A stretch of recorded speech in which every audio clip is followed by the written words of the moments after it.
Bismillahirrahmanirrahim. Assalamualaikum warahmatullahi wabarakatuh. Ini kayak jawab salamnya masih lemes, Bu. Lagi puasa, Bu, ya. Assalamualaikum warahmatullahi wabarakatuh.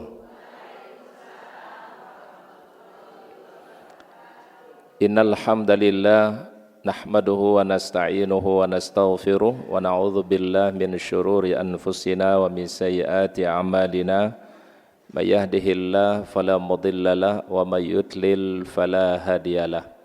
Asyhadu an la ilaha illallah wahdahu la syarikalah wa asyhadu anna Muhammadan abduhu wa rasuluhu la nabiyya wa la rasula ba'dah amma ba'du. Subhanallah wa bihamdihi adada khalqihi wa ridha nafsihi wa zinata arshihi wa midada kalimatihi. Subhanallah walhamdulillah wa la ilaha illallah wallahu akbar wa la hawla wa la quwata illa billahil aliyil azim. Allahumma anta rabbi la ilaha illa anta khalaqtani wa ana abduka wa ana ala ahdika wa wa'dika mastata'tu. A'udzubika min syarri ma sana'tu abu'u laka bi ni'matika alayya wa abu'u bi zambi faghfirli fa innahu la yaghfiru dzunuba illa anta. Yang kami muliakan dan hormati segenap pengurus Majelis Ta'lim Al-Husna, yang Ustaz tidak bisa sebutkan satu persatu nama pengurus, insyaallah tidak mengurangi rasa hormat dan ta'zim kami. Yang kami muliakan dan hormati ibu-ibu semua Majelis Ta'lim Al-Husna yang hadir pada kesempatan pagi hari ini. Alhamdulillah, puji dan syukur mari kita panjatkan kepada Allah Subhanahu wa taala atas segala karunia, rahmat yang Allah Taala berikan kepada kita semua, terutama nikmat sehat, nikmat panjang umur, nikmat waktu yang sampai pada hari ini kita masih bisa menghirup udara segar. Betul ya, Bu, ya? Tidak kebayang ibu-ibu kalau oksigen ini Allah Ta'ala stop sebentar, Bu. Bu, kalau oksigen ini di stop sama Allah, kita nggak bisa ngapa-ngapain. Ya, alhamdulillah kita masih bisa bernapas, menghirup udara segar, ya. Tangan kita masih bisa bergerak, tangannya masih bergerak kan, Bu, ya? Ya, kaki kita masih bisa melangkah, masih bisa bergerak, alhamdulillah. Makanya setiap kita bangun di waktu pagi kita ucapkan alhamdulillah allazi ahyana ba'dama amatana wa ilaihin nusyur. Jadi di waktu pagi itu kita sudah disuruh bersyukur kepada Allah. Kita masih bisa melihat, masih bisa mendengar, masih bisa melangkah, tangan masih bisa bergerak, ya. Ibu-ibu dikasih mobil, mobilnya cakep, ya, Bu, ya. Tapi ibu-ibu disuruh nyopir, tangan kita kaku, tangan kita stroke, mau nggak, Bu? Mau nggak, Bu? Kasih mobil Ferrari ibu-ibu, tapi ibu yang harus nyetir, kira-kira ibu mau, Bu? Nggak bisa kan? Artinya ibu-ibu, nikmat dikasih sama Allah, tapi kalau kita tidak nikmati, sayang, Bu. Makanya inilah pentingnya kita bersyukur, terus bersyukur kepada Allah Subhanahu wa ta'ala. Salawat dan salam mari kita sampaikan kepada uswah hasanah kita, teladan kita mulia Nabi Muhammad sallallahu alaihi wasallam. Mudah-mudahan salawat salam kita untuk beliau kelak pada yaumul akhir kita semua mendapatkan syafaatul uzma. Allahumma salli wa sallim ala nabiyyina Muhammad. Hadirin ibunda yang rahmatillah Allah taala, karena kita masih momentum lebaran, ya, Bu, ya. Momentumnya Syawal. Ustadz mengawali kajian dan tausiah ini dengan ucapan taqabbalallahu minna wa minkum taqabbal ya karim. Semoga Allah Ta'ala menerima amal ibadah kita, dan insya Allah mudah-mudahan kita semua masih dipertemukan kembali dengan bulan Ramadan tahun berikutnya. Dan kajian hari ini lebih spesial kayaknya, karena tadi di luar Ustadz lihat ada makanan, ya. Panitia udah sibuk menyajikan makanan, ya, makanya mungkin tausiahnya mungkin kita persingkat itu ibu-ibu, ya. Sampai jam berapa, Bu, tausiahnya, Bu? Tadi kata ibu-ibu usah kultum aja deh katanya. Kalau kultum berarti kuliah 7 menit dong. Iya, kita lebih banyak makannya nanti. Baik, Ibunda, pertama, hari ini hari yang sangat tentu kita bersyukur kepada Allah, ya, kita jadikan kajian dan juga halal bihalal. Kalimat halal bihalal itu cuma ada di Indonesia, Bu. Ibu cari di Tenggara Timur Tengah nggak ada, Bu. Ya, usah pernah tinggal di Saudi, pernah di Mesir, pernah di beberapa negara Timur Tengah, Bu, nggak ada halal bihalal di sana, Bu. Betul nggak, Bu? Cuma ada di Republik Indonesia, namanya halal bihalal. Ya, Bu, ya. Nah, Ustadz coba cari dalilnya. Dari mana dasar halal bihalal ini? Ustadz cariin hadisnya, Bu. Ternyata ketemu hadisnya, Bun, tentang halal bihalal. Dalilnya adalah sebuah hadis dari Rasulullah SAW yang berbunyi begini, Man kana li akhihi madlamatun fid dunya. Siapa saja yang punya kesalahan kepada orang lain di dunia ini. Kita sebagai manusia pasti punya banyak salah. Betul, Bu, ya? Karena manusia tempatnya lupa dan salah. Sholat aja terkadang lupa, Bu. Bu lagi sholat 2 rakaat apa 3 rakaat? Terjadi nggak, Bu? Terjadi nggak, Bu? Di tengah-tengah sholat ini 2 rakaat apa 3 rakaat? Terjadi nggak, Bu? Terjadi. Pernah, Bu? Bu sering kata ini, Bu Alusna. Sering, Ustaz. Ya, Bu, ya. Ada ibu-ibu cari kacamatanya, ibu-ibu. Ya, cari ke kamar nggak ada, di ruang tengah nggak ada, ya, di ruang tamu nggak ada, ya. Ternyata kacanya di mana, Bu? Di atas. Itu insan itu, Bu. Manusia emang begitu, Bu. Lupa. Ya, Bu, ya. Nah, manusia itu karena lupa dan karena salah, Allah Ta'ala jadikan hikmah dari kesalahannya itu, Bunda. Supaya apa, Bu? Supaya meminta maaf. Maka apa kata Rasul, barang siapa yang punya kesalahan kepada orang lain, baik kesalahan yang kita sadari ataupun yang kita tidak sadari, ibu-ibu, mungkin lebih banyak salah itu, Bunda, yang kita tidak sadari. Tanpa sadar mungkin Muhammad menggores, ya, perasaan orang lain, menyakiti orang lain, tanpa sadar, ibu-ibu. Ya, kita mah rasanya baik-baik aja, Bu. Tapi mungkin ada orang yang merasa tersakiti, ada orang yang mungkin terzolimi, Bu. Ya, namanya kita hidup bermasyarakat. Betul, Bu, ya? Kan manusia itu kan hidup secara masyarakat, Bu. Oleh karenanya besar kemungkinan manusia salah. Ya, dan salah itu, Bunda, bukan aib. Salah itu bukan aib. Orang sholat aja ada salah, Bu. Makanya kalau orang sholat salah, ganti dengan sujud, namanya sujud apa? Sahwi. Rasul pernah salah, Ustadz? Pernah. Ada satu riwayat, Ibunda, Rasulullah SAW sedang duduk dengan para pemimpin suku Quraisy, para petinggi-petinggi Quraisy, ingin menawarkan Islam kepada mereka. Tiba-tiba muncul seorang sahabat namanya Abdullah bin Umi Maktum, sahabat buta, nggak bisa ngelihat, Bu. Kemudian Rasul bermuka masam dan memalingkan wajahnya. Pertanyaan Ustadz begini, Bun, kira-kira orang buta kalau kita palingkan wajah kita, tahu nggak kalau kita cuekin? Nggak tahu. Kalau kita berwajah masam kepada orang buta, tahu nggak, Bu? Nggak tahu. Tapi Allah Ta'ala menegur baginda Nabi SAW, wahai Rasulullah, engkau tidak boleh seperti itu walaupun kepada orang yang buta. Makanya turun ayat dalam Al-Quran namanya surat Abasa wa tawalla an ja'ahul a'ma. Rasul pernah lakukan satu kesalahan dan diluruskan oleh Allah Subhanahu wa Ta'ala. Rasul juga pernah sholat, ibu-ibu, pada rakaat yang kedua di sholat asar, tiba-tiba beliau salam, Assalamualaikum warahmatullahi wabarakatuh, Assalamualaikum warahmatullahi wabarakatuh. Beliau berzikir, beliau berdoa, ditegur oleh sahabat namanya Abu Bakar As-Siddiq, ya Rasulullah, apakah anda mengqosor sholat? Tidak, wahai Abu Bakar, saya sholat asar, saya tidak qosor. Kata Abu Bakar, ya Rasul, engkau baru sholat 2 rakaat, udah salam. Berarti Rasul terjadi apa, Bu? Kesalahan, kelupaan, Bu. 2 rakaat salat asar tiba-tiba salam, Assalamualaikum, Assalamualaikum. Dan beliau berzikir, berdoa seperti tidak ada terjadi apapun, ibu-ibu. Ditegur oleh sahabat Abu Bakar. Ingat, ibunda, kalau ditegur oleh makmum berarti yang benar itu makmum apa imam, Bu? Makmum, karena yang lebih tahu itu adalah makmum kan? Imam bisa salah enggak, Bu? Bisa. Ya, maka itulah pentingnya di belakang imam tuh kalau bisa yang hafal Quran, yang memahami hukum fikih Islam. Supaya apa, Bu? Bila terjadi kesalahan pada imam salat, ada yang menegur, ada yang meluruskannya.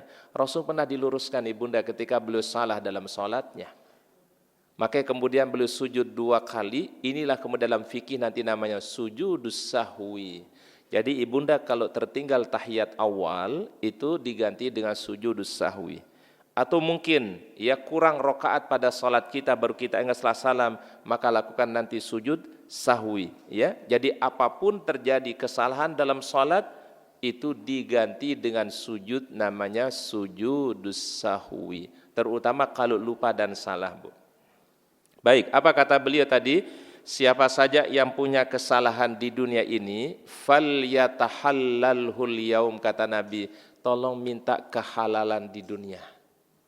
Makanya nanti ibunda kalau berumroh berhaji di sana banyak kata halal. Ya Bu ya? Kata apa Bu? Halal. Ibu-ibu masuk toko kurma nanti bilang apa? Halal. Apa halal, Bu? Halal itu apa artinya? Silahkan, saya ridho, saya perkenankan, halal. Ibu-ibu masuk ke toko parfum, apa katanya? Halal. Boleh dicoba parfumnya, Bu, namanya halal. Ya Bu ya, tapi kalau halal di sana tolong juga harus sesuai, Bu ya. Kalau 1 biji, 1 kurma, 2 kurma, 3 kurma masih halal, Bu. Ya. Tapi kalau 1 genggam, kira-kira Bu halal enggak tuh? Halal enggak, Bu? Dia sih enggak akan marah ibu-ibu, tapi kan kita enggak enak, Bu. Masa nyobanya sampai berapa, Bu? Sampai 1 genggam. Kan nanti jadinya enggak halal jadinya. Berarti halal apa artinya? Kita diminta keridhaan kita, minta keridhaan orang yang pernah kita berbuat salah kepadanya. Falyatahallalhul yaum, mintalah kehalalan di dunia ini. Makanya para pendiri bangsa kita, para ulama kita dulu di Indonesia, Bunda, menyebutnya halal bihalal. Ada dalilnya, Bu. Ya, mintalah kehalalan dari saudaramu, mintalah keridhaan daripada saudaramu. Kenapa ibunda? Karena kalau kesalahan dengan Allah mudah dimaafkan, tapi kesalahan dengan manusia susah dimaafkan. Ya Bu ya. Bun, kalau kita salah sama manusia itu lebih berat dibandingkan salah sama Allah. Kalau ibunda punya salah, kita punya salah sama Allah nih, kita misalnya enggak melakukan satu ibadah kepada Allah, habis sholat kita baca istighfar selesai, Bu. Astaghfirullah, astaghfirullah, astaghfirullah, atau astaghfirullahal azim alladzi la ilaha illa huwal hayyul qayyum atubu. Selesai, Bu. Tapi kalau kesalahan sama orang di dalam masyarakat, kita bermasyarakat ada punya kesalahan, sebelum diminta maaf dan dia memaafkan kita, kesalahan itu akan menjadi tanggung jawab kita nanti sampai hari kiamat. Itulah hubungan kalau dengan Allah lebih mudah dibandingkan dengan sesama manusia. Maka momentum halal bihalal hari ini kita jadikan sebagai momentum untuk saling memaafkan dan juga saling mendoakan, dan yang berikutnya adalah saling menguatkan satu dengan yang lainnya. Falyatahallalhul yaum, ya. Mungkin kita enggak mungkin datang ke rumah orang kan satu persatu, enggak mungkin, Bu ya. Ya disinilah kita saling memaafkan, saling meridhai. Bila ada kesalahan sengaja ataupun tidak sengaja, kita saling memaafkan satu dengan yang lainnya. Namanya apa tadi, Bu? Halal bihalal. Kalau sudah halal, ingat ibunda udah selesai deh. Kalau sudah saling memaafkan, berarti kita terhitung dari nol lagi. Tidak ada kesalahan yang kita bawa nanti menghadap kepada Allah Subhanahu wa taala. Baik ibunda, dibuka Al-Quran surah 41. Ini karakteristik orang yang dicintai oleh Allah, yaitu orang-orang yang istiqomah. Ya. Surat 41 ayat yang ke-30 sampai ayat yang ke-32. Ustaz ulangi sekali, ayat 30 sampai 32. Ya. Suratnya Fussilat ayat 30 sampai 32. Umi silakan dibaca. Ya. Dibaca silakan.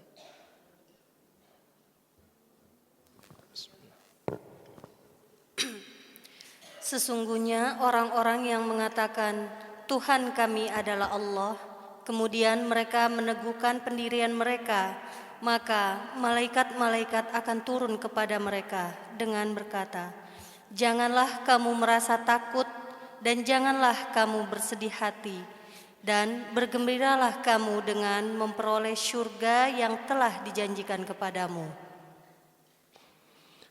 Langsung Ustaz. Ayat berikutnya. Kamilah pelindung-pelindungmu dalam kehidupan dunia dan akhirat. Di dalamnya surga. Kamu memperoleh apa yang kamu inginkan dan memperoleh apa yang kamu minta. Sebagai penghormatan bagimu dari Allah yang Maha Pengampun, Maha Penyayang. Baik, mohon diperhatikan Ibunda. Di antara karakteristik orang yang dicintai oleh Allah adalah orang-orang yang istiqomah. Ya Bu ya, orangnya apa? Istiqomah. Syukur-syukur kalau namanya Ibu Istiqomah. Ya Bu ya, udah istiqomah namanya, orangnya pun juga istiqomah itu lebih bagus lagi Bu. Ada Ibu Istiqomah di sini Bu? Enggak ada Bu ya. Baik, Al-Quran mengatakan apa? Innalladzina qalu rabbunallah. Sesungguhnya orang-orang yang mengatakan Rabb kami adalah Allah. Dia sudah mengikrarkan asyhadu alla ilaha illallah wa asyhadu anna Muhammadar Rasulullah. Dia sudah menyatakan keimanannya kepada Allah, sudah menyatakan keimanannya kepada Rasulullah sallallahu alaihi wasallam. Ini modal utama kita Bu, orang-orang yang beriman. Enggak kebayang Ibunda kalau kita lahir dari orang tua yang tidak beriman. Alhamdulillah kita dari lahir sampai saat ini lahir dari orang tua beriman dan kita bisa menjaga iman kita sampai hari ini dan mudah-mudahan sampai kita wafat nanti Bu. Enggak kebayang ibu-ibu, mohon maaf kalau kita lahir dari orang tua non-muslim. Untuk bisa dapat hidayah iman Islam mungkin susah untuk didapatkan. Untuk mendapatkan hidayah Islam itu susah untuk diraih ibu-ibu. Terkadang ada anak yang masuk Islam kemudian diusir oleh orang tuanya, tidak boleh lagi memiliki hubungan keluarga dengan keluarga tersebut.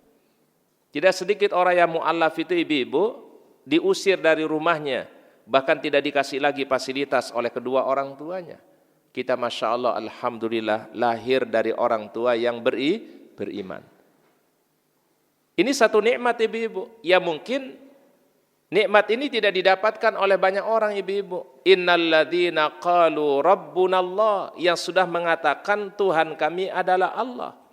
Makanya setiap pagi hari ada doanya ibunda, raditu billahi rabban wa bil islami dinan wa bi Muhammadin sallallahu alaihi wasallam nabiyya.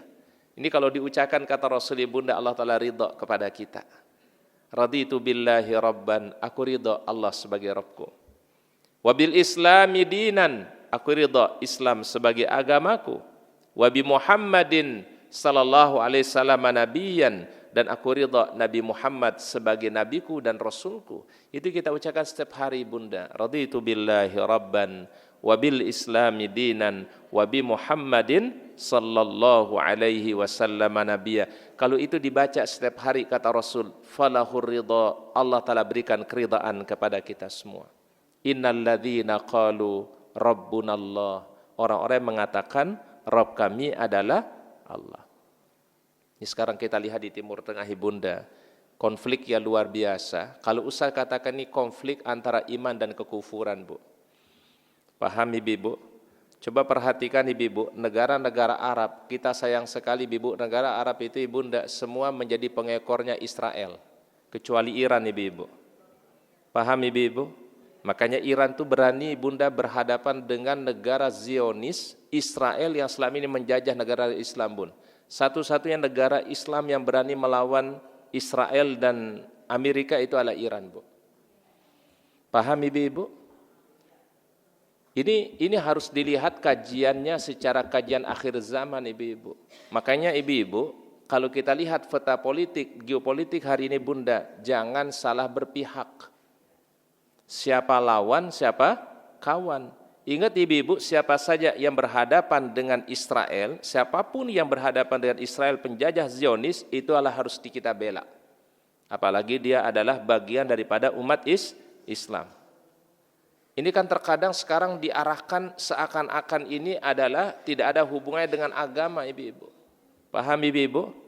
Jelas-jelas ibunda kalau lihat kemarin tuh Presiden Amerika Bu, itu didoain oleh para pendeta ibu. Berarti ini adalah perang bukan hanya perang politik ibu-ibu, ini perang agama, akhirnya perang agama ibu-ibu. Paham ibu-ibu ya? Sekarang ibu-ibu kalau negara orang itu diserang, wajar nggak kalau membela diri Bu? Wajar. Makanya umat Islam itu seperti lebah ibunda. Ibunda tahu lebah nggak Bu? Apa lebah Bu? Bu. Bun tahu lebah nggak Bu? Tahu lebah nggak Bun? Tahu. Filosofinya lebah apa Bu? Lebah itu selalu mengeluarkan yang manis. Betul nggak Bu? Kemudian lebah dimanapun hinggap selalu tidak pernah merusak. Dahan itu bunda sebesar apapun sarang lebah nggak akan rusak ibu-ibu. Dan ingat ibu-ibu, yang namanya lebah jangan diganggu. Ibu-ibu tuh ada sarang lebah, ibunda jalan, insya Allah selama ibunda nggak ganggu aman jalan Bu. Tapi ibunda berani lempar tuh sarang lebahnya, insya Allah Bu. Insya Allah ya Bu ya. Insya Allah apa Bun? Insya Allah apa Bun? Kemana ibunda pergi pasti akan dikejar Bu. Itu yang sekarang dilakukan oleh Iran ibu-ibu. Negaranya tidak pernah ganggu negara orang Bu. Tapi ketika negaranya diganggu, dia wajib untuk mempertahankan kehormatan negaranya Bu. Iran itu ibunda negara, mohon maaf ibunda ya, negara yang paling lama berkembang Bu. Dia itu 50 tahun diembargo secara ekonomi, ya. Bayangkan ibunda, tapi sekarang memiliki persenjataan yang luar biasa Bu. 50 tahun diembargo Bu. Mohon maaf ibunda, seri mobil kalau di Iran itu rata-rata ibunda di tahun 70-80 kebanyakan ibunda. Tidak pernah ibunda akan melihat di sana mobil yang baru keluaran 2000 itu enggak ada Bu. Ya Bu ya. Memang negaranya sangat sederhana Bun, tapi melahirkan ulama-ulama hebat Bu. Orang-orang jenius ibu. Ini yang tidak pernah dipikirkan oleh Amerika dan Israel. Dianggapnya Iran ini negaranya kayak kemarin Venezuela Bun. Paham Bu? Paham Bun? Tadinya kan Israel bilang kita berperang cuma 4 hari, sekarang sudah masuk hampir sebulan lebih kan Bu. Dan ini bunda kekalahan telaknya Amerika ibu-ibu terhadap negara Islam bunda. Makanya bunda jangan salah berpihak ibu-ibu. Sebagian orang Islam malah berpihak dengan Zionis Israel. Ya, tidak boleh Bu. Kalau ada kekafiran dan keimanan, yang dibela yang mana Bu? Ya iman, jangan yang kafir dibela Bu. Ya Bu ya. Nah ini propagandanya daripada Zionis. Oleh karenanya bunda, Al-Quran tadi mengatakan innal ladzina qalu rabbunallah. Orang-orang yang mengatakan Rabb kami adalah Allah. Terlepas mungkin ada perbedaan kita dengan Iran, itu berbeda Bu. Ya, kita lihat Islamnya aja dulu Bu. Ya, sekarang kan yang diangkat tuh masalah isu-isu yang lain malahan. Padahal yang kita lihat yang berani menghadapi nama Israel Zionis itu membela Palestina cuma Iran Bu. Coba Bu, mana negara lain yang berani membela terang-terangan untuk Palestina? Enggak ada Bu. Ya, makanya bunda harus kita berada di pihak yang membela kepentingan umat Islam Bu. Ya, innal ladzina qalu rabbunallah tsumma istaqamu. Syarat yang kedua Bu, istiqomah. Apa kira-kira arti istiqomah itu bunda? Bun, apa arti istiqomah Bun? Continue di dalam beramal soleh walaupun sedikit. Allah Ta'ala cintai ibu-ibu bukan amal yang banyak. Allah Ta'ala cintai amal yang terus berkesinambungan. Ramadan kemarin alhamdulillah kita 30 hari ya, kita dididik keimanan kita. Malam harinya kita salat tarawih, siang harinya kita berpuasa. Ibu-ibu Masya Allah udah khatam Quran, ada yang sekali, ada yang 2 kali. Dan seterusnya bunda. Ini prestasi ini bunda dipertahankan dan disinambungkan berikutnya, jangan putus ibu-ibu. Itu yang namanya istiqamah. Tsumma istaqamu. Orang-orang yang apa Bu? Istiqamah. Usah contohkan dalam sejarah begini Bun. Bun dulu para sahabat itu bunda kalau beramal mereka kejar bukan banyaknya Bu. Makanya beramal itu bunda jangan digeber. Tuh digeber Bu. Apa digeber Bu? Jangan digas. Amal itu yang baik bukan pada banyaknya amal Bu. Tapi yang Allah Ta'ala cintai justru amal yang kontinu. Contoh, saya sebutkan 5 sejarah aja ibunda. Pertama, tolong ditulis ibunda. Ali bin Abi Thalib radhiyallahu anhu, kebiasaan beliau sebelum tidur selalu membaca subhanallah 33, alhamdulillah 33, Allahu Akbar 34 kali. Subhanallah 33, alhamdulillah 33, Allahu Akbar 34 kali. Jadi berapa semua totalnya? 100. Itu dibiasakan oleh Ali bin Abi Thalib sampai beliau wafat. Tidak pernah ditinggalkan amal ini setiap beliau mau istirahat di malam hari. Sahabat siapa tadi pertama, Bun? Ali bin Abi Thalib. Kebiasaan para sahabat Bunda, kalau beramal mereka kontinu walaupun sedikit. Yang kedua, Ibunda, sahabat Bilal bin Rabah setiap selesai berwudu beliau salat sunat 2 rakaat, selesai berwudu salat sunat 2 rakaat, selesai berwudu salat sunat 2 rakaat. Ya. Sampai-sampai Rasul bermimpi. Di dalam mimpi beliau berada di taman surga, tiba-tiba terompah sendalnya Bilal mengikuti langkah Nabi sallallahu alaihi wasallam dalam surga.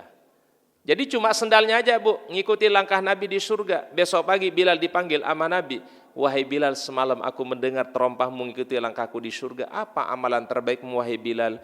Kata Bilal, "Ya Rasul, saya tidak punya amal besar.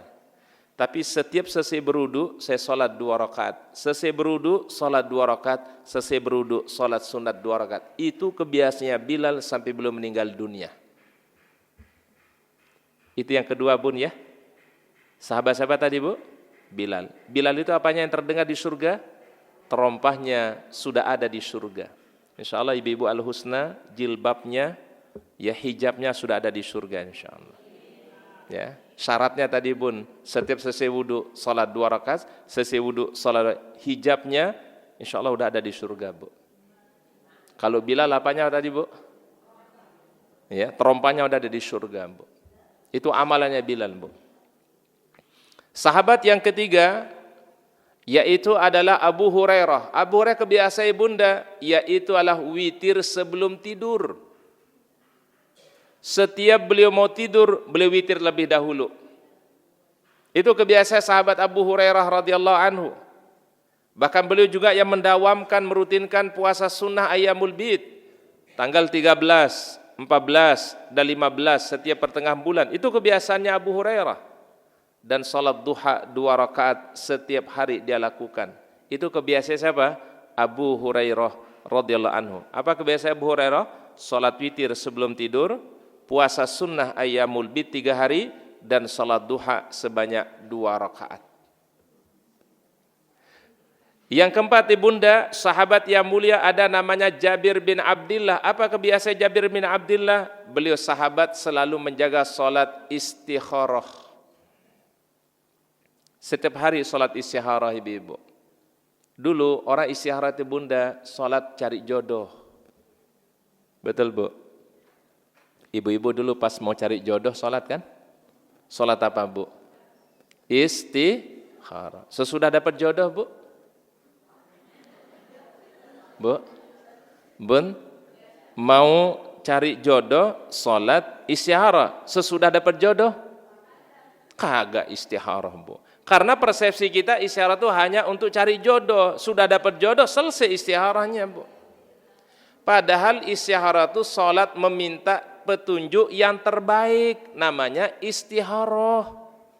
Ibunda mau melakukan satu kebaikan apapun, minta petunjuk dulu sama Allah. Namanya istikharah. Kita mau sekolahkan anak kita di mana, minta petunjuk dulu sama Allah. Mudah-mudahan pilihan itu adalah pilihan yang baik. Anak kita mau kerja di mana, kita istikharahkan dulu, mudah-mudahan Allah Ta'ala kasih yang terbaik. Itu namanya istikharah. Ibunda mau beli mobil, mau beli rumah, istikharah dulu, mudah-mudahan dikasih yang terbaik di sisi Allah Subhanahu wa taala. Namanya istikharah. Bukan cari jodoh, Bu. Cari jodoh itu mungkin sebagian kecilnya, Bun. Kan isyaratnya meminta yang terbaik menurut Allah, bukan menurut kitanya, Bu. Menurut Allah. Nama salatnya istikharah. Baik, yang kelima, Ibunda, ada sahabat yang senantiasa bersedekah di waktu pagi. Namanya Utsman bin Affan radhiyallahu anhu. Namanya sedekah fajar. Pagi hari sholat subuh selalu membawa beberapa dinar, beberapa harta disedekahkan, Bu. Itu kebiasaan sahabat siapa? Utsman bin Affan radhiyallahu anhu. Berarti Bunda, amal yang terbaik itu bukan amal yang banyak, tapi amal yang terbaik adalah amal yang kontinu walaupun sedikit. Baik, tadi siapa saya sahabatnya? Pertama, coba kita sebut Ali bin Abi Thalib. Kebiasaannya apa? Baca subhanallah 33, alhamdulillah 33, Allahu Akbar 34. Sahabat yang kedua siapa? Bilal bin Rabah. Apa kebiasaannya Bilal? Salat sunnah wudu setiap selesai berwudu. Kemudian yang ketiga, Abu Hurairah. Apa kebiasaannya Abu Hurairah? Witir sebelum tidur, puasa sunnah 3 hari setiap pertengahan bulan, salat duha dilakukan setiap hari. Kemudian yang keempat, kebiasaan sahabat siapa? Sahabat yaitu Jabir bin Abdullah. Apa kebiasaannya? Selalu istikharah. Dan istikharah salat untuk meminta apa, Bu? Meminta apa, Bu? Bukan minta jodoh. Ya, minta petunjuk yang terbaik, bukan minta jodoh, Bu. Ya, baik. Yang kelima siapa tadi? Utsman bin Affan selalu sedekah fajar di waktu pagi hari. Ini kebiasaan para sahabat. Jadi sahabat itu Bunda amalnya enggak banyak-banyak, Bu, tapi amal mereka kontinu, amal mereka istiqamah. Ya. Tatanazzalu alaihimul malaikatu. Maka nanti ketika dia meninggal dunia, firman Allah, para malaikat akan turun. Ya, di saat menghadapi sakratul maut. Apa yang dikabarkan oleh Allah Subhanahu wa taala? Ada 4 kabar baiknya Ibunda bagi orang-orang istiqomah. Pertama Ibunda, kabar baik yang pertama adalah alla takhafu wala tahzanu. Jangan engkau bersedih dan jangan engkau khawatir. Itu Bunda dibisikkan nanti di telinga sebelah kanan kata para ulama. Ketika orang meninggal dunia sakratul maut, kalau dia beriman dan istiqamah, maka malaikat akan membisikkan di telinga kanannya, alla takhafu wala tahzanu. Jangan engkau takut dan jangan engkau bersedih. Bun, ini diperdengarkan hanya bagi orang yang menghadapi sakratul maut. Kalau sekarang mah enggak kedengaran, Bu. Bun.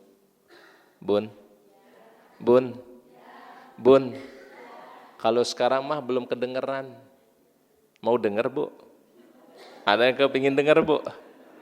Bun, ada yang kepingin dengar, Bun? Ibu Ketua Majelis Alim, mana Ibu Ketua Majelis Alim? Ya. Ada yang mau kepingin dengar enggak kalimat ini, Bu? Kalau mau didengar kalimat ini dibisikkan oleh malaikat kata para ulama, maka dia harus dalam kondisi sakratul maut dulu, Bu. Dan ini kabar gembira yang Allah Ta'ala berikan bagi orang-orang beriman, Bu. Makanya orang beriman itu meninggal dunia, Bu, senang hatinya, Bu, bahagia jiwanya, Bu. Ya, Bu ya?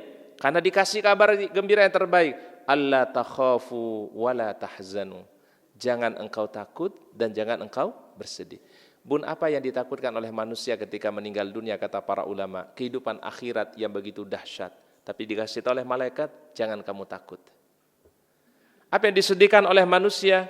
Meninggalkan keluarganya di dunia, meninggalkan hartanya, meninggalkan orang-orang yang dicintai. Dikasih tahu wala tahzanu, jangan engkau bersedih.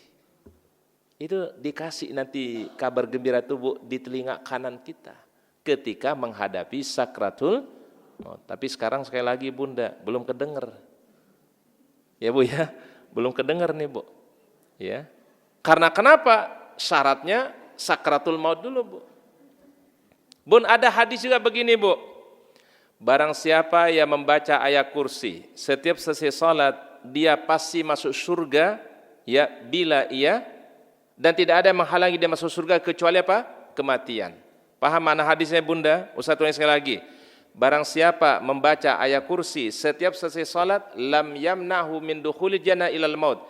Tidak ada yang mencegah dia dari masuk surga kecuali kematian. Ada yang kepingin masuk surga, Bu? Mau, Bu? Syaratnya apa, Bu? Kalau masih di dunia mah belum ada surga tuh, Bu.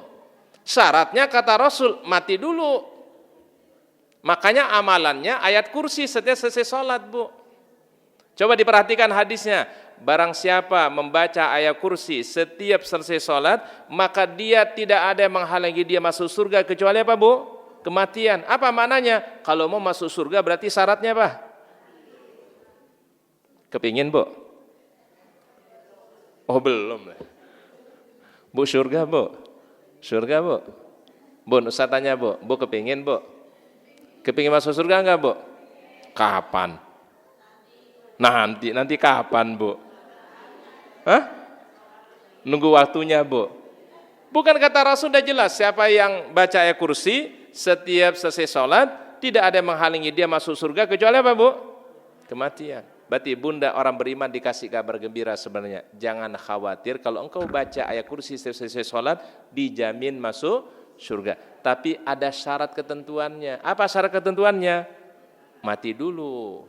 Kalau enggak mati mah belum bisa masuk surga. Ya, Bu ya? Pahami, Bunda? Baik.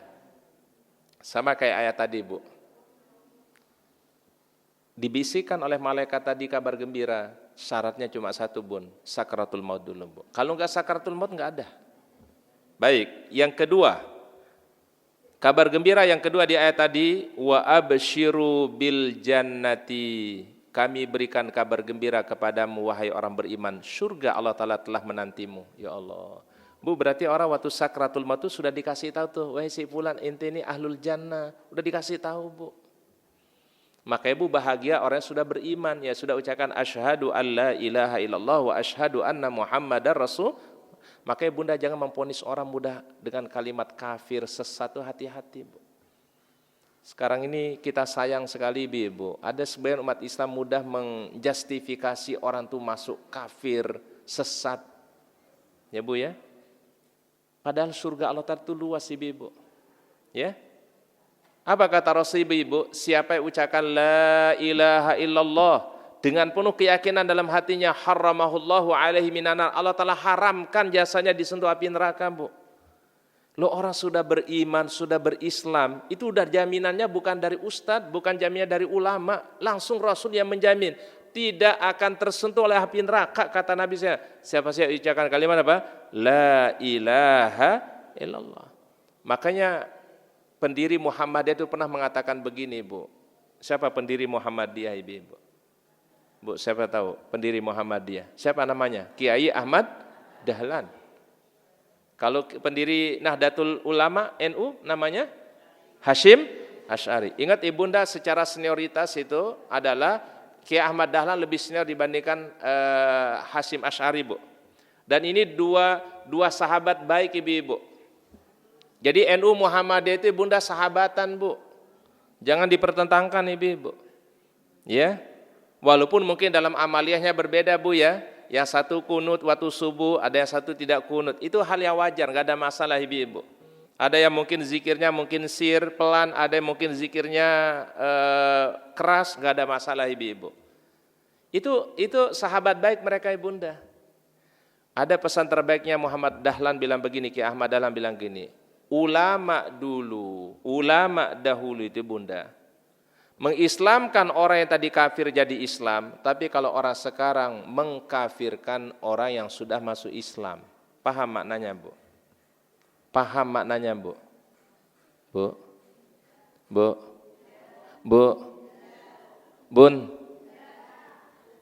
Dakwah yang baik itu adalah menjadikan orang yang tadi kafir tidak berislam jadi masuk Islam, Bu. Bukan mengkafirkan orang yang sudah masuk Islam. Sekarang kan sebagian ustaz itu senang sekali mengkafirkan orang. Kafir, syirik, sesat, nauzubillah. Itu umat Islam loh, Bu. Yang dia sahadatnya sama, sholatnya sama, kiblatnya sama, nabinya sama, Al-Qur'annya sama, Bu. Tapi mudah lisannya mengkafirkan saudara kaum muslimin. Dan ingat Rasul mengancamnya, Ibu. Barang siapa yang mengkafirkan orang Islam dan tidak benar ucapannya, maka kembali kekufuran itu kepada orang yang menuduh tadi, Bu. Makanya dulu ulama hati-hati, benar, Bu. Makanya kata Ahmad Dahlan tadi begitu, ya. Kalau ulama dahulu mengislamkan orang kafir, kalau orang sekarang apa, Bu? Mengkafirkan orang Islam. Nah, ibu-ibu yang taklim aja ini kalau nggak masuk kelompok mereka dianggap kafir, Bu. Sesat, kafir, dan seterusnya. Ini nggak boleh, Bu. Ini doktrin yang berbahaya. Namanya doktrin takfiri. Dan ini banyak terjadi di Timur Tengah, Bun. Kami kuliah di sana, jadi kami tahu, Bu. Ibunda pernah nggak dengar kelompok namanya ISIS? ISIS itu ibunda angin sepoi-sepoi kalau di Jawa, Bu. ISIS. Ibu-ibu orang Jawa kan? Ibu orang Jawa kan? ISIS itu apa artinya, Bun? Adem ya. Tapi kalau ibu ISIS di Timur Tengah beda maknanya, Bu. ISIS itu ibunda kelompok yang dibuat oleh Zionis Yahudi untuk merusak Islam dari dalam. Apa caranya mereka, Bu? Mengkafirkan setiap orang yang tidak sejalan dengan mereka, Bu. Jadi ibu-ibu ini dianggap kafir sama dia, Bu. Kita ini dianggap kafir. Ya, Bu ya.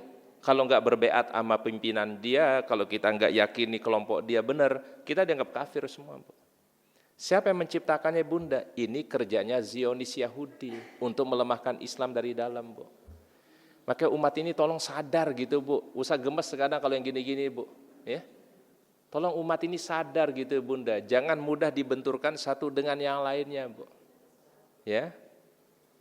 Dan ibunda itu yang banyak terjadi di berbagai Timur Tengah. Kenapa di Timur Tengah, ibunda, konflik satu kelompok dan kelompok lain saling membunuh, Bu? Karena saling mengkafirkan, nauzubillah.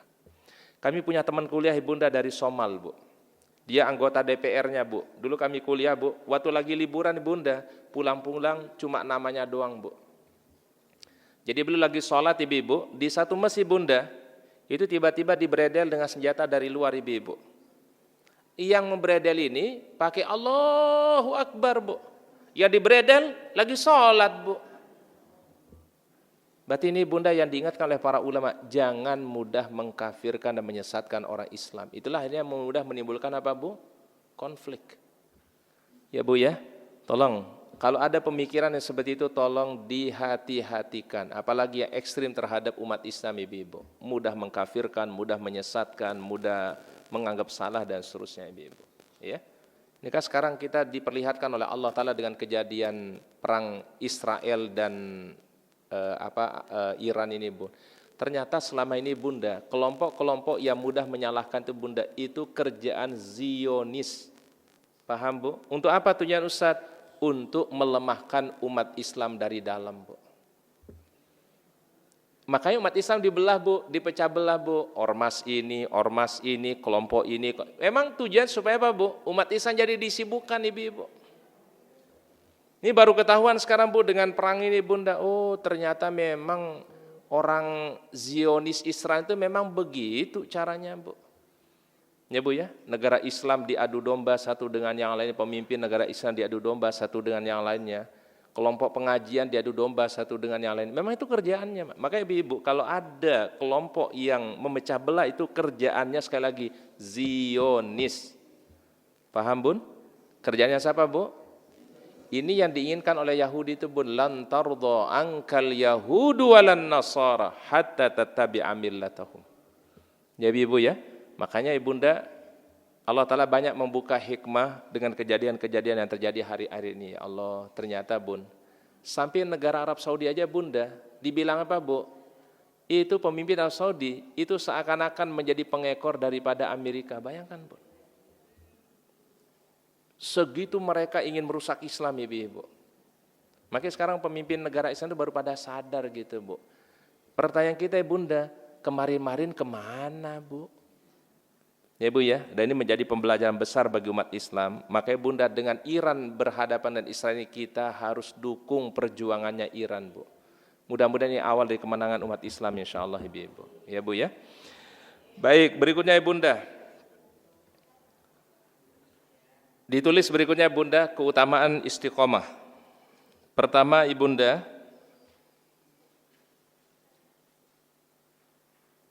sudah? Pertama adalah keutamaan istiqomah, amal yang dicintai oleh Allah, amalan yang sedikit walaupun amalan yang kontinu walaupun sedikit. Amalan yang kontinu walaupun sedikit. Jadi istiqomah itu, Bunda, menjadikan amal itu dicintai oleh Allah. Walaupun sedikit, Bunda. Allah Ta'ala enggak lihat pada banyaknya. Jadi Allah Ta'ala lihat pada apa, Bu? Kontinunya dalam beramal, ya. Sudah ibunda? Baik. Yang kedua ibunda, kalau orang terhalang melakukan kebaikan, ditulis seperti melakukannya dalam keadaan normal. Ini keutamaan istiqomah ibunda. Allah Ta'ala memberikan pahala yang sama walaupun dia tidak kerjakan. Contoh ibunda, mohon maaf ibu-ibu berhalangan. Kalau dalam kondisi haid kan ibunda enggak sholat, Bu. Betul, Bu?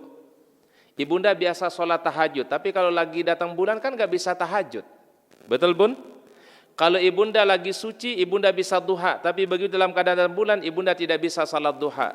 Ingat ibunda, kalau ibunda biasa sholat duha, biasa sholat tahajud, terhalang tidak bisa lakukan karena ada halangan, tetap ditulis seperti ibunda kerjakan sholat duha dan sholat tahajud, dan pahala disempurnakan oleh Allah.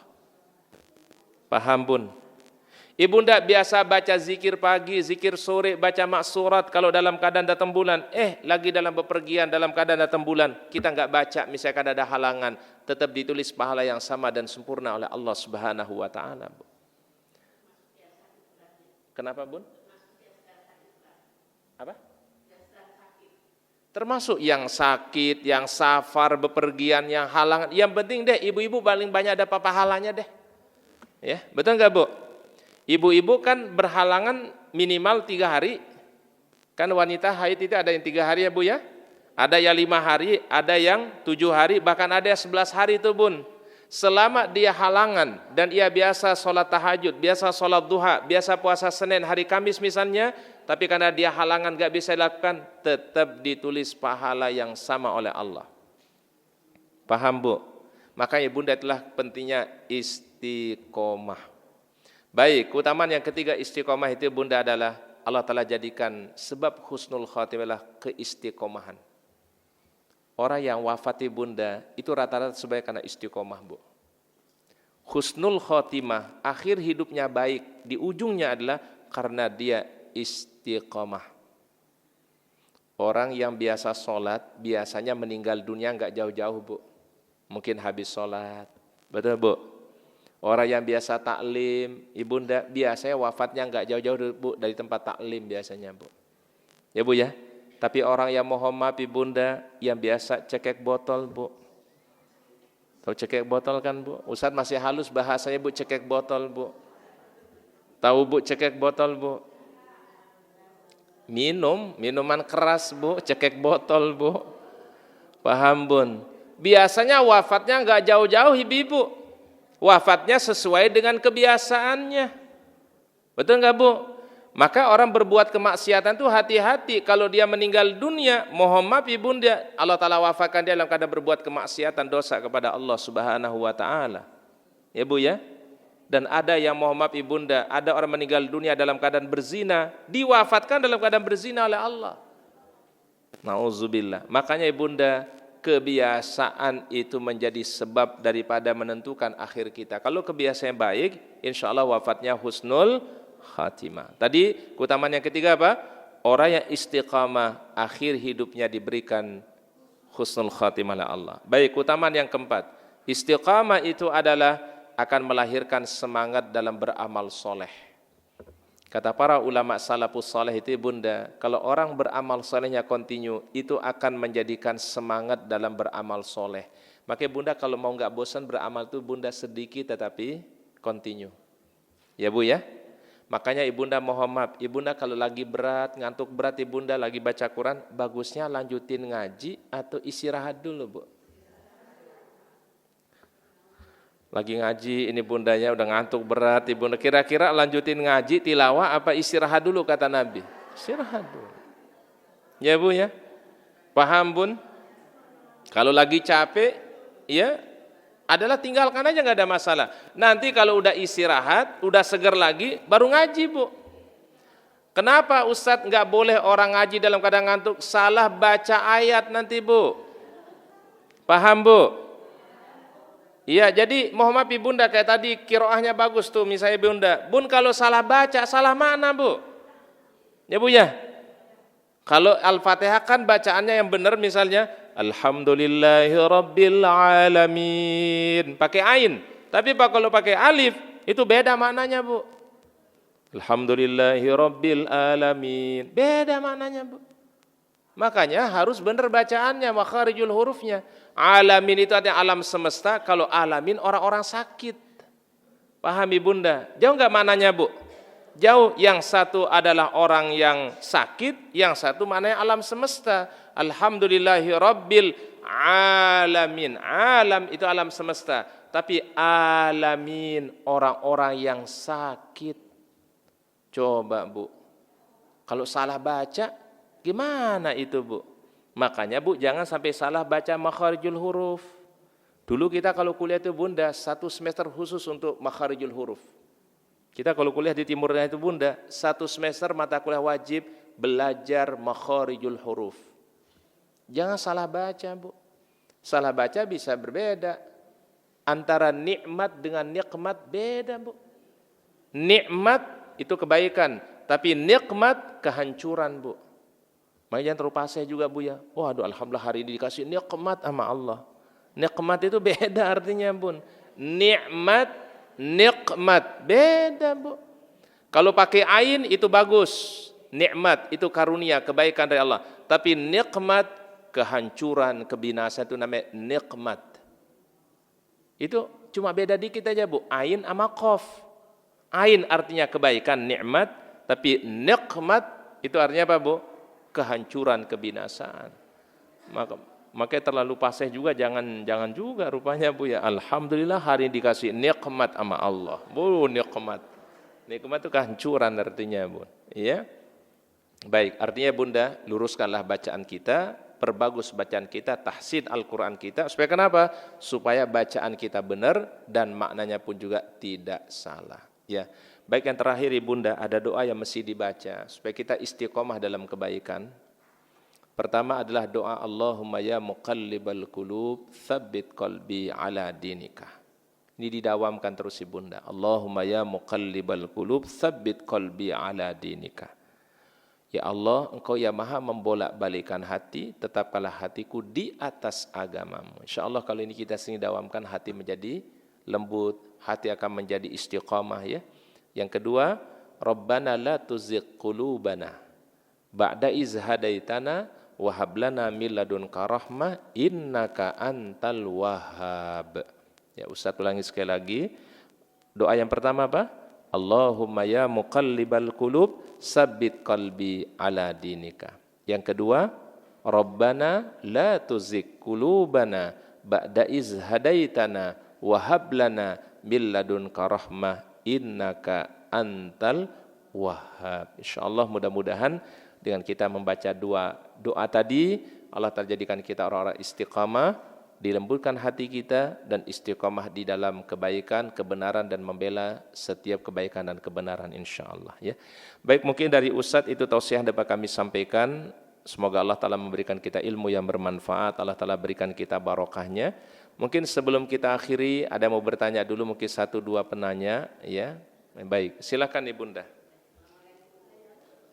Waalaikumsalam warahmatullahi wabarakatuh. Sujud sahwi baik.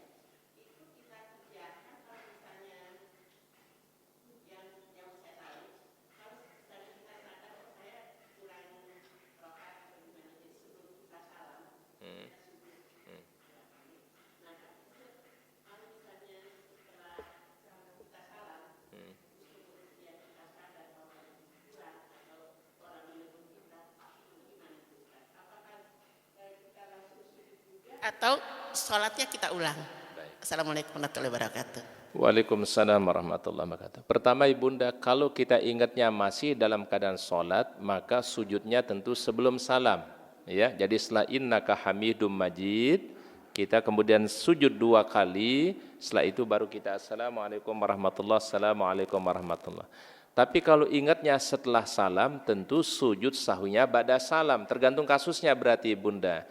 Misalnya tadi kita udah salam nih, assalamualaikum warahmatullahi wabarakatuh, assalamualaikum warahmatullahi wabarakatuh. Diingetin sama jamaah, Bu kayaknya tadi belum sempat tahiyat awal, ya maka kita cukup sujud sahwi setelah salam, gak ada masalah. Pahami Bunda? Sujud 2 kali, kemudian kita duduk antara 2 sujud, ya udah selesai, inilah namanya sujud sahwi. Pahami Bunda ya?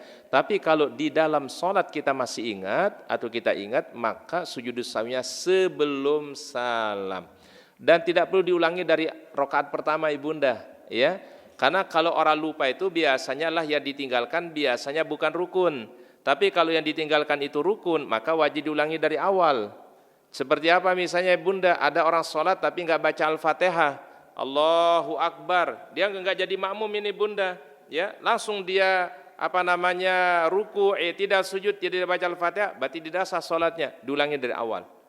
Tapi kalau dia meninggalkan tahiyat awal atau mungkin lupa antara 2 dan 3, ambil yang terkecil kan, kemudian ganti nanti dengan sujudus sahwi. Paham bunda ya? Dan tidak perlu diulangi dari awal lagi, enggak usah. Ya. Iya. Beliau tinggal tambahkan rakaat aja. Beliau tambahkan rakaat ketiga, rakaat keempat. Kemudian baru beliau sujudus sahwi, baru beliau salam. Kasusnya Nabi itu berbeda ibu-ibu. Kalau kasusnya Nabi itu adalah beliau sholat asar baru 2 rakaat, beliau salam. Bahkan sempat ngobrol dengan sahabat kan bu ya. Ya, ingat ibunda selama obrolnya masih sekitar dalam masjid nggak ada masalah bu. Kemudian beliau tambah rakaat ketiga, rakaat yang keempat. Kemudian baru beliau sujudus sahwi sebelum salam. Tapi kalau sudah sampai rumah ibu-ibu ya, sempat main HP dulu, teleponan dulu, diingetin tadi kayak kurang deh rakaatnya, itu diulangi dari rakaat pertama bun. Tapi kalau dia masih dalam masjid, tidak usah diulangi dari awal. Ya. Baik, wallahu alam bissawab. Baik, ada yang lain bunda? Kalau tidak ada kita cukupkan ibu-ibu ya. Ya, karena ibu-ibu ini kayaknya sudah cukup deh tausiahnya ya. Karena ada hidangan di luar udah nungguin kayaknya ibu-ibu ya. Baik, wallahu alam bisawab, mungkin itu yang bisa kami sampaikan. Semoga Allah Ta'ala berikan ilmu yang bermanfaat dan mudah-mudahan halal bihalal ini barokah insyaallah. Jazakumullah khairan katsiran untuk segenap pengurus, ibu ketua dan pengurusnya, insyaallah barokah ya. Mari kita tutup dengan doa bersama ya. Pertama kita doakan untuk para pendiri Masjid Al-Husna, semoga Allah Ta'ala ridhoi, Allah Ta'ala berkahi. Kedua orang tua kita yang masih hidup disehatkan, diberikan panjang umur, barokah oleh Allah. Yang telah berpulang ke rahmatullah, mudah-mudahan diampuni dosanya dan kesalahannya oleh Allah Subhanahu wa taala, dan anak-anak kita dengan keturunan yang soleh dan solehah. A'udzubillahi minasyaitonir rajim. Bismillahirrahmanirrahim. Alhamdulillahirabbil alamin, hamdan na'imin, hamdan syakirin, hamdan yuwafi ni'amahu yukafi mazidah. Ya Rabbana lakal hamdu kama yanbaghi li jalali wajhikal karim 'azimi sultanik. Allahumma shalli ala Muhammad wa ala ali Muhammad. Rabbana zalamna anfusana wa illam taghfir lana wa tarhamna khasirin. La ilaha illa anta subhanaka inna kunna minaz zalimin. Rabbana atina min ladunka rahmatan lana min amrina rasyada. Allahumma innaka afuwun karimun tuhibbul afwa fa'fu anna. Allahumma ansur ikhwanal muslimina fi Palestin wa fi Iran. Allahumma ansur ikhwanal muslimina fi Palestin wa fi Iran ya hayy ya qayyum ya dzal ikram. Rabbana taqabbal minna innaka antas samiul alim wa tub alaina innaka antat tawwabur rahim. Rabbana atina fid dunya hasanah wa fil akhirati hasanah wa qina adzabannar. Subhana rabbika rabbil izzati amma yasifun wa salamun alal mursalin walhamdulillahi rabbil alamin. Kami kembalikan ke MC, silakan. Terima kasih banyak Pak Ustadz untuk tausiah dan doanya. Ibu-ibu, tibalah kita di penghujung acara yaitu halal bihalal dan ramah tamah. Kepada ibu-ibu dimohon untuk berdiri dan bersalam-salaman, setelah itu dapat menikmati hidangan yang telah kami sediakan. Demikianlah rangkaian acara untuk hari ini telah usai. Kami dari pengurus Majelis Ta'lim Al-Husna mengucapkan terima kasih atas kehadiran dan segala perhatiannya, dan mohon maaf atas segala kekurangannya. Wabillahi taufiq wal hidayah. Wassalamualaikum warahmatullahi wabarakatuh. Waalaikumsalam warahmatullahi wabarakatuh.